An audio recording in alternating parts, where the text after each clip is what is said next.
all, can we have our first candidate for the position of Vice President Education, Ali Bird.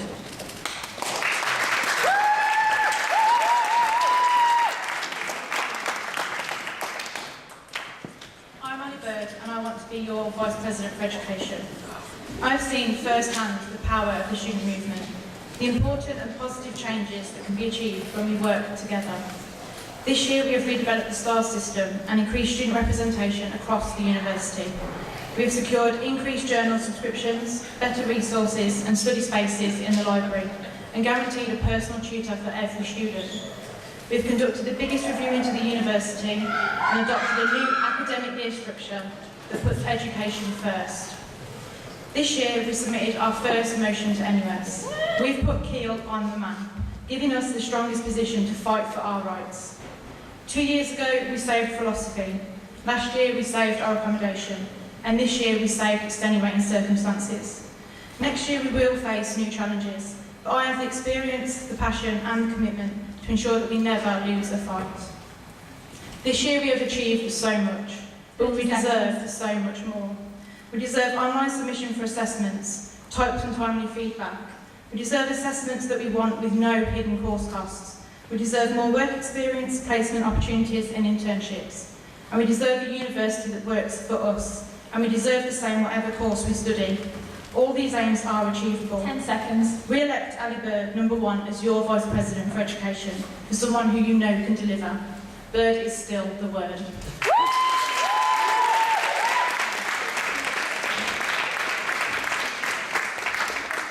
Thank you, and Sarah first to take the stage.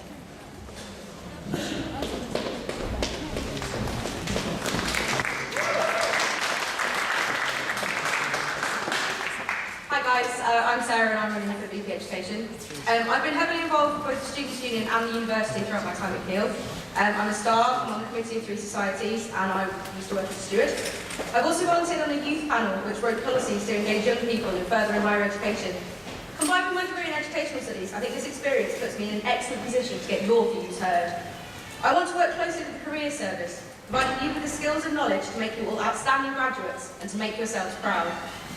I want to make the links between VP Education, the university and the Students' Union more transparent, so you know who I am, how I'm implementing your ideas, and you know what I'm doing to make your university experience the best it can be.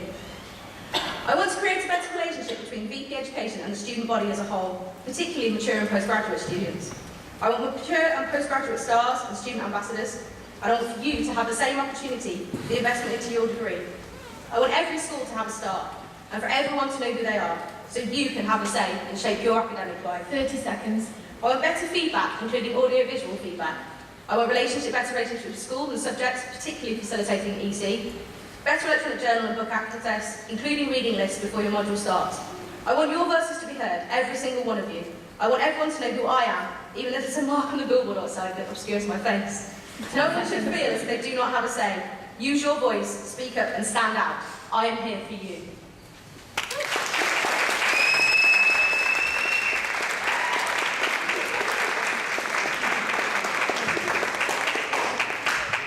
Thank you very much. Okay, so the first question is, what do you think the biggest academic obstacle facing students at Keele is, and how do you intend to fix this? Can we go to Sarah first? You've got 30 seconds. I think the biggest academic obstacle at Keele is when you first get here and you don't really know what your subject's about at university. So I think a lot more awareness of how your subject works, assessment, how you're going to be taught, things like that. When you first come to Keele is definitely imperative.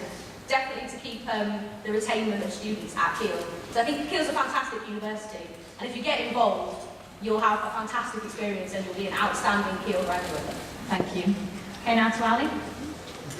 It's a bit similar to Sarah, but I think a lot of it is access to information and resources and staff and your student officers. So I think a lot of it is about publicising to students what resources are available to them, and whether that's information, whether that's course reading books, or information online. But more importantly, it's about making sure that they know who they can go to when they're experiencing any difficulties. And that can be your student union officers, that can be your personal tutor, that can be student supported can be asked. And I think sometimes that boundary needs to be broken down and make sure that all students know where their support lies and who they can turn to. That's time. Thank you. Would you like another round to speak on that, or are you happy to move to questions?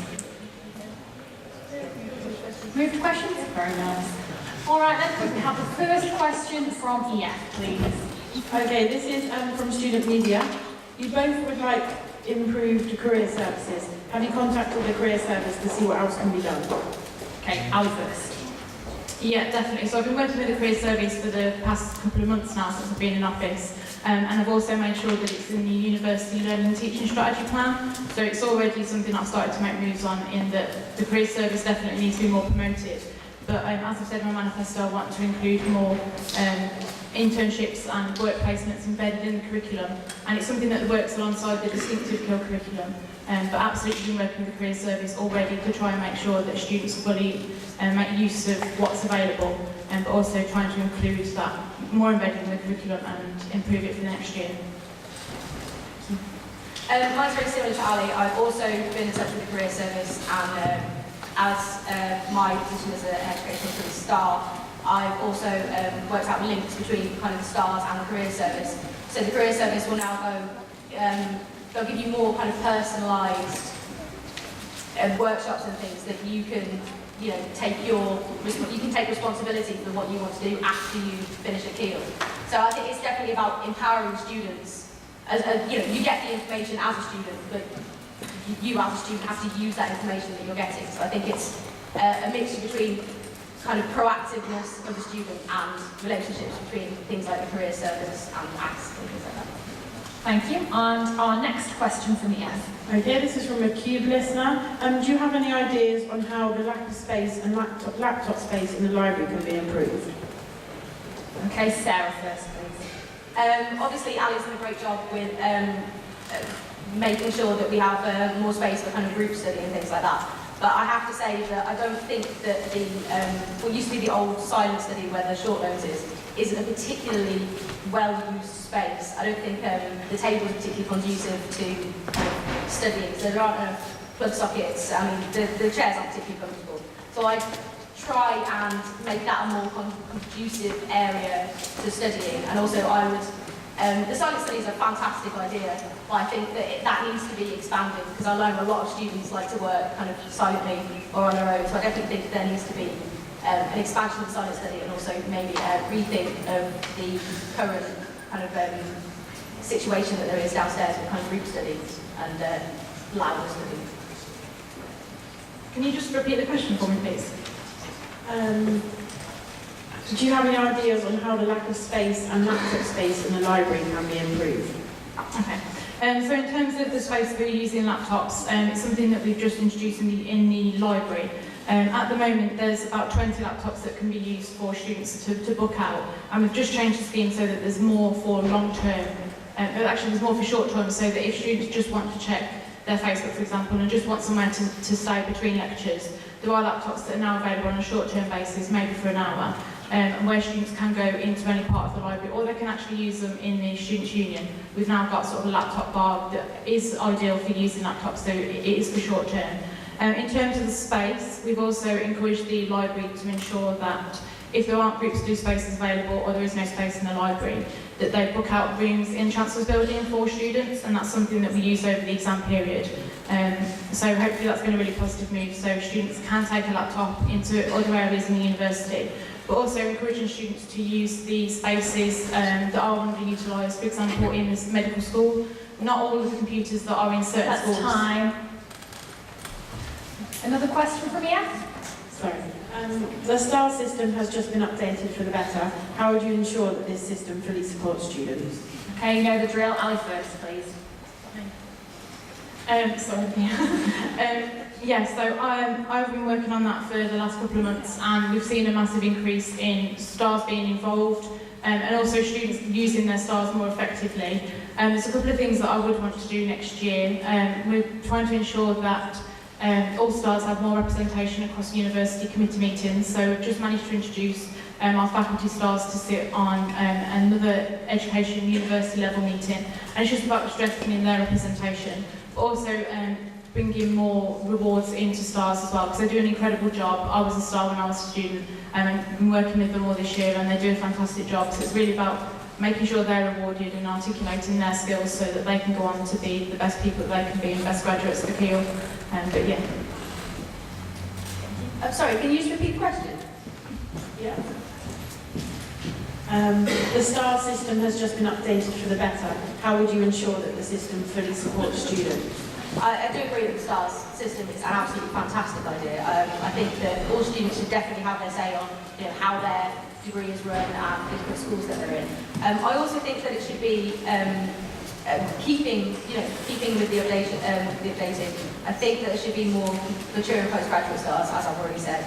And I think the idea of faculty stars is excellent because that gives students more of a role, more of a dedicated role within kind of shaping their academic life and how they're going to be as graduates. And it's an excellent thing to put on your CV. Thank you. Do we have another question for you? Yep, this is from Student Media. What can you do to ensure that postgraduate students get a fair deal at master's level? Sarah first, please. I would bring in a more centralised marking system at master's level so that all master's students know how they're going to be marked and what their marks correspond to when they actually get their marks. I think quite a lot of master's students that I've spoken to aren't entirely sure about specifically the shift between undergraduate marking and master's marking. So I think kind of more awareness of how their assessments are going to be marked is a very good idea, and also a more centralised marking system so that every student knows exactly how they're going to be marked and when they're going to be marked. Thank you. Alan? Yeah, so again, a bit similar to Sarah, I think it is about information and making sure that students are fully supported in their transition, whether that's from a Keele undergraduate to a Keele postgraduate degree. But it is, again, it's about marking schemes and making sure that students are always fully supported, especially with personal tutors that we've just now introduced at Keele.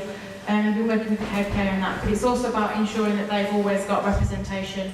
So something that we've tried to increase this year with the stars is ensuring that postgraduate taught always have a star that they can approach when they've got any difficulties.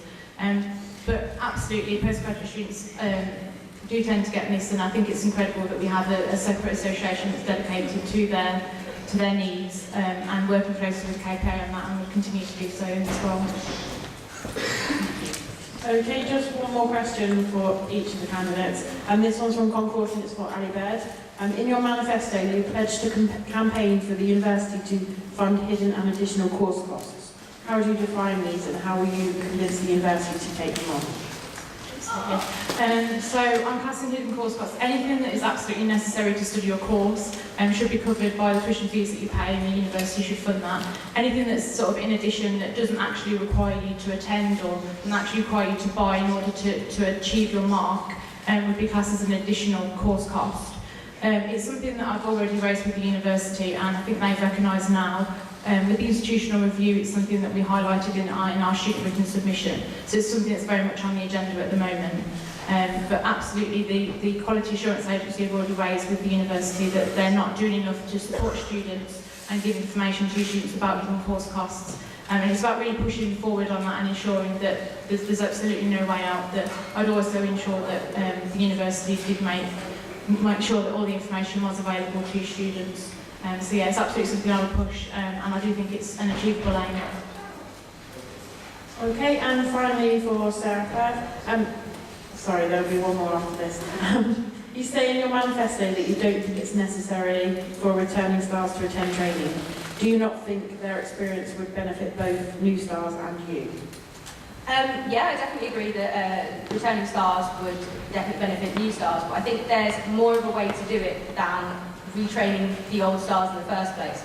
So one of the things I didn't put in my manifesto because it was too long, but I should have put in, was that I was going to suggest that different years' stars buddy up all together so that the stars who've been there for, say, 2 years, like I have, can impart their wisdom onto the first year stars, so that we can have an excellent star system all the way through, so even first years know exactly how their liaison committees work, and they can take the wisdom on from the older stars, or the stars that have been there for more than a year. Thank you. Do you have any more questions? Yeah, sorry, just one more question for both of the candidates. What are you going to do about the electives and course content? Electives are only available if you do certain subjects, and if you want to take another subject and learn things that are not part of your degree subject, which is what Keele prides itself on, there should be more course options in electives. What do you feel about this? Did you get that? I couldn't. Could we have that question again, please? Okay, it's just about the flexibility of elective choices. So if there's an elective that's not in your specific subject or your department, then the choice to be able to do that. Thank you. And can we go to Ali first? I think I understand the question. Yeah, so absolutely, it's something that Keele prides itself on, and the new degree structure that came into effect in 2009 was trying to promote the fact that students should be able to take electives from different subjects or from outside of their course. And I know it's something that the university are still really keen to promote. And I've been sitting on the working groups that have been making decisions on that, and it is something that I know the students would be happy to ensure that they do have as much choice and scope to experience different things outside of their curriculum. So it is something that I know that we're keen to keep the flexibility on, and I will push to ensure that all students do have the time to study outside of their curriculum. So I hope that answers the question. Thank you. Yeah, my answer is quite similar to Ali's. I was talking to Marion Andrews, who's the Vice Chancellor today, and I was raising the idea, I was raising the issue of electives, because I know that personally I have an elective that I would have taken, but it wasn't on my electives, the list that you get. So I want to kind of increase relationships between the electives office and the VP Education, so that if you have an elective that you specifically want to do that isn't related to your course, I know quite a lot of you do electives that aren't related to your course. I want to make that as possible as it can be, and I want everyone to kind of have that breadth of knowledge that is, makes you the distinctive Keele graduate. Because I mean, we have this system in place, and it's a fantastic system, and I think it should definitely go further. Is that it? Thank you. From here? Brill. Thank you ever so much. They are your candidates for Vice President